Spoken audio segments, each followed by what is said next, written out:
News first ಆಯೋಜಿಸ್ತಾ ಇರುವ ಕರ್ನಾಟಕದ ಅತಿ ದೊಡ್ಡ ಇವಿ ಎಕ್ಸ್ಪೋ.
ಮೋಟರ್ ಚಾಲು ಮಾಡ್ಬೇಕಿಲ್ದ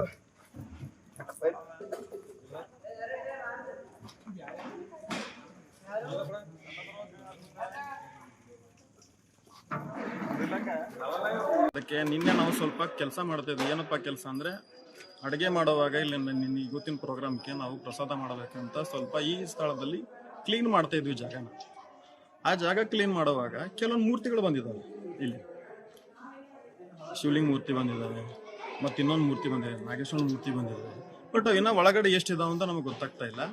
ಸ್ವಲ್ಪ ಅದು ಹೆಂಗೆ ಏನಾದ ಎಲ್ಲ ಯಾವ ಗಣೇಶ್ವರಿಗೆ ಮಾತಾಡಬೇಕು, ಯಾರನ್ನ ಮಾತಾಡ್ಬೇಕು, ಇನ್ನೂ ಏನೇನಿದಾವೆ ಒಳಗೆ ನೋಡ್ಬೇಕಂತ ಪ್ರಾಚೀನ ಕಾಲದೆಲ್ಲ ಮುಚ್ಚಿ ಹೋಗ್ತಾ ಇದೆ ಮಣ್ಣಲ್ಲಿ. ಅದಕ್ಕೆ ಸ್ವಲ್ಪ ಯಾರು ಸಹಾಯದಿಂದ ಮಾಡಿಬಿಟ್ಟು ಅದನ್ನೆಲ್ಲ ಕ್ಲೀನಾಗಿ ತೆಗೆದ್ಬಿಟ್ಟು ನೋಡೋಣ ಅಂತಂದ್ರೆ ಅವರೆಲ್ಲ ಅಬ್ಜೆಕ್ಷನ್ ಮಾಡ್ತಾ ಇದ್ದಾರೆ. ಇಲ್ಲಿ ಗುಡಿ ಅವರು ಈ ಕಡೆ ನಮ್ಮ ಜಾಗ ಇದೆ ಬರಬೇಡ ಅಂತ ಇದ್ದಾರೆ. ಬಟ್ ಇದಕ್ಕೆ ಏನು ಮಾಡ್ಬೇಕಂತ ನಮಗೆ ಗೊತ್ತಾಗ್ತಾ ಇಲ್ಲ. ಸ್ವಲ್ಪ ಅನ್ನದ ದಾಸೋಹ ಮಾಡ್ಬೇಕಂತ ಮಾಡಿ ಕ್ಲೀನ್ ಮಾಡುವಾಗ ಕೆಲವು ಮೂರ್ತಿಗಳು ಬಂದಿದ್ದಾವೆ ಇಲ್ಲಿ. ಆ ಮೂರ್ತಿಗಳು ಅಲ್ಲೇ ಬಿಟ್ಟಿದ್ವಿ, ಅವು ಏನು ಗೊತ್ತಾಗ್ತಾ ಇಲ್ಲ. ಈಗ ಇನ್ನೂ ಎಷ್ಟು ಮೂರ್ತಿಗಳು ಅಂತ ನಮ್ಗೆ ಗೊತ್ತಿಲ್ಲ ತೆಳಗಡೆ. ಅದನ್ನು ಮಾಡಬೇಕಂತ ಪ್ರಯತ್ನ ಮಾಡ್ತಾ ಇದ್ವಿ. ಕೆಲವೊಬ್ರು ಬಂದು ನಾವು ಅಬ್ಜೆಕ್ಷನ್ ಮಾಡಿದ್ದಾರೆ. ಬಟ್ ಆ ಅಬ್ಜೆಕ್ಷನ್ಗೆ ಈಗ ಯಾರು ನಾವು ಕೇಳಬೇಕು, ಏನು ಶಾಸ್ತ್ರಿಗೆ ಕೇಳಬೇಕಾ, ಇಲ್ಲ ತಹಶೀಲ್ದಾರ್ಗೆ ಕೇಳಬೇಕಾ, ಇಲ್ಲ ಇಲ್ಲಿ ಯಾರಿಗಾದ್ರೂ ಕಂಪ್ಲೇಂಟ್ ಕೊಡಬೇಕು, ಗ್ರಾಮ ಪಂಚಾಯತ್ ಕೊಡಬೇಕಾ ಅಂತ ನಮ್ಗೆ ಗೊತ್ತಾಗ್ತಾ ಇಲ್ಲ. ಮೂರ್ತಿಗಳು ಮತ್ತೆ ಮುಚ್ಚಿ ಹೋಗ್ತಾ ಇದ್ದಾವೆ. ತೆಗಿಬೇಕಂತ ನಮ್ಮ ಆಸೆ ಇದೆ.